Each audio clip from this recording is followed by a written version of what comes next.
Je m'apprêtais à aller me coucher hier quand je suis tombée sur cet article intitulé « Le Premier ministre de la Junte recalé de l'Assemblée générale des Nations unies ». Je vous mets l'article ici. Vous pourrez cliquer sur pause pour le lire en détail. Mais grosso modo, ce qui est dit, c'est que le Premier ministre nigérien Ali Lamin Zen a fait une note verbale au secrétaire général de l'ONU pour l'informer de son intention de participer à l'Assemblée générale des Nations unies qui a lieu, comme chaque année, au mois de septembre à New York, et qu'il se serait heurté à un refus de la part de Antonio Guterres. Mon sang n'a fait qu'un tour et j'ai donc décidé de consacrer cette chronique de Nathalie pour Afrique Résurrection à cette énième outrance de l'organisation coloniale onusienne envers des représentants et peuples d'Afrique et de vous dire pourquoi le Niger ne doit pas en rester là. Coup de gueule.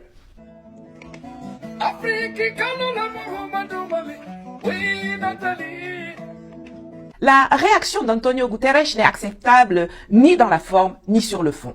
Elle n'a pas d'autre but que d'humilier le Niger pour le punir d'avoir l'audace de s'émanciper de la tutelle française. Je vais donc énumérer quelques points que les autorités nigériennes pourraient intégrer dans la lettre qu'ils devraient envoyer dès demain au secrétaire général de l'ONU.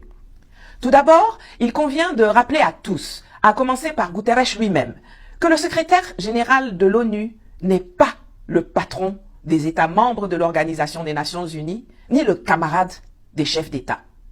C'est un fonctionnaire qui est patron des fonctionnaires onusiens, mais en aucun cas il ne peut se mettre sur un pied d'égalité avec un État ou ses dirigeants.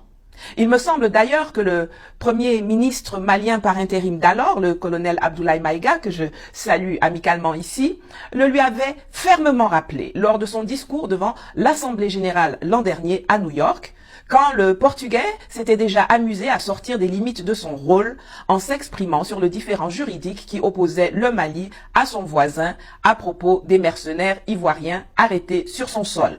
Excellence, Monsieur le Secrétaire général, votre position sur l'affaire des mercenaires a été suivie par certains responsables d'Afrique de l'Ouest. Donc c'est sous votre couvert que nous leur adresserons des messages. À l'endroit du président en exercice de la CEDEAO, M. Umaro Sissoko Embalo, qui affirme, je cite, « On vient de voir avant-hier la déclaration du secrétaire général des Nations Unies qui dit que ce ne sont pas des mercenaires. Moi, à la place des Maliens, j'aurais relâché ces 49 soldats. » Fin de citation. Je voudrais très respectueusement signifier à ce dernier qu'il existe un principe de subsidiarité, d'ailleurs au contour flou entre la CEDEAO et les Nations Unies, et non un principe de mimétisme. Également, il est important de lui préciser que le secrétaire général des Nations Unies n'est pas un chef d'État, et le président en exercice de la CEDEAO n'est pas un fonctionnaire. Par conséquent, il serait indiqué qu'il ne banalise pas la CEDEAO. Deuxièmement, il paraît indispensable de rappeler aux amnésiques sélectifs que l'ONU, c'est la maison de tout le monde et qu'il n'y a aucune disposition juridique ou réglementaire qui autorise l'ONU à suspendre un de ses membres. Je dis bien aucune. Ni dans la charte, ni dans les règlements, ni dans les procédures. D'ailleurs, cela est également précisé dans l'article que j'ai cité en entame. L'ONU n'a aucun droit de regard sur la gestion interne des États membres. J'entends quelques personnes murmurer que le président Tiani n'a pas prêté serment. Il n'y a aucun texte qui dispose que quelqu'un doit prêter serment quelque part pour siéger à l'ONU ou y prendre la parole. La note verbale adressée par le chef du gouvernement nigérien au secrétaire général des Nations Unies n'avait pas pour but d'obtenir son assentiment ou de demander son autorisation. Elle l'informait simplement, selon les usages diplomatiques, que le Premier ministre prendrait la parole lors des assises onusiennes. Troisièmement, il est bon de rappeler à Antonio Guterres que l'un des membres fondateurs de l'Organisation des Nations Unies était un putschiste en la personne de Charles de Gaulle et que cela n'a pas empêché qu'il obtienne pour son pays, la France, un statut de membre permanent du Conseil de sécurité avec droit de veto.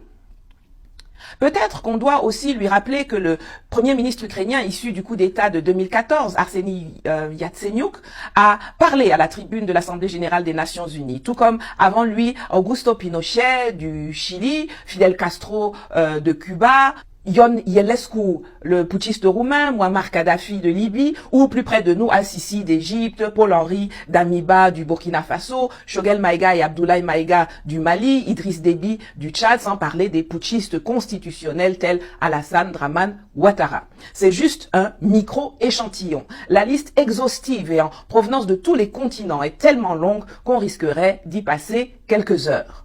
Quatrièmement, il est important de rappeler à Guterres que l'une des missions de l'ONU était de combattre la colonisation, de réussir la décolonisation. Une foultitude de résolutions en atteste.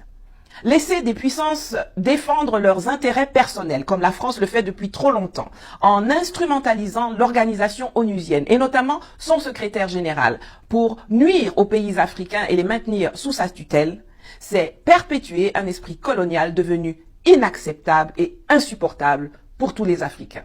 Il y en a ras-le-bol, des violations à répétition et à géométrie variable du droit international et de l'humiliation incessante des dirigeants et des peuples africains par les institutions néocoloniales de Bretton Woods à travers lesquelles une minorité de pays occidentaux ont exercé et entretenu sans vergogne une hégémonie sauvage et un impérialisme débridé sur le reste du monde et notamment l'Afrique. Pour conclure, je m'adresse ici aux autorités nigériennes. S'il vous plaît, ne laissez plus personne, surtout pas ce petit fonctionnaire international portugais, vous manquer de respect. En plus de répondre fermement et formellement à Guterres et de communiquer publiquement là-dessus, le représentant résident de l'ONU à Niamey doit être également convoqué séance tenante. Et lorsque, sans vous laisser intimider, sûr de vous et fort du soutien de votre peuple, vous vous rendrez à New York dans 2 semaines, prendre la parole à la tribune des Nations Unies comme vous en avez parfaitement le droit, sachez que vous ne parlerez pas seulement pour 25 millions de Nigériens, mais pour des milliards d'Africains et de citoyens du Sud global qui en ont ras-le-bol d'être piétinés, humiliés, chosifiés et déshumanisés par les Macron, Biden, von der Leyen et Guterres de ce monde. Ceci est une bataille juridique et de forme que le Niger doit mener et va gagner pour l'Afrique. À Mandla.